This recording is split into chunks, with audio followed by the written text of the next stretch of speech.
যখন জিমে জয়েন করেছিলাম তখন সকাল সকাল আমি খালি পেটেই এই হানি ওয়াটার আর লেমনটা দিয়ে খেতাম। এটা খুবই ভালো খাওয়ার জন্য। তো এটা রুটিন থেকে একদমই বাদ পড়ে গেছে, তাই আজ সকাল সকাল এটাকে রুটিনে আবার ইনপুট করলাম। এটা খেয়ে দিনটা শুরু করলাম। এটাতে মেটাবলিজম কমানোর জন্য খুব ভালো এবং পারফেক্ট। তারপরে বরের জন্য ব্রেকফাস্ট রেডি করলাম। ব্রেকফাস্টে বর প্রতিদিন ওটসই খায়, তাই বরের জন্য কিছু ড্রাই ফ্রুটস দিয়ে আর দুধ দিয়ে ভালোভাবে ওটস বানিয়ে দিলাম। সাথে বরকে দুটো খেজুর দিয়ে দিলাম। এই খেজুরগুলো বর খেতে খুব ভালোবাসে। তারপর আমরা খাওয়ার পর আমার ছানাপোনাদের তো না খাওয়ালে হবে না, তাই আমার ছানাপোনাদেরকেও এখানে খেতে দিয়ে দিলাম।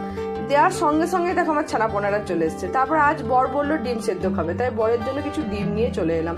বরকে সেদ্ধ করে ডিমটাও দিয়ে দিলাম। আমার ব্রেকফাস্ট করা হয়নি, তাই বরের সাথে একটা ডিমের স্লাইস আর কিছু ড্রাই ফ্রুটস আর খেজুর নিয়ে ব্রেকফাস্টটা সেরে নিলাম।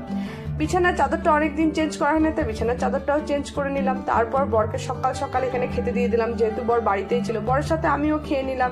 ভিডিওটা ভালো লাগলে লাইক, শেয়ার এন্ড সাবস্ক্রাইব।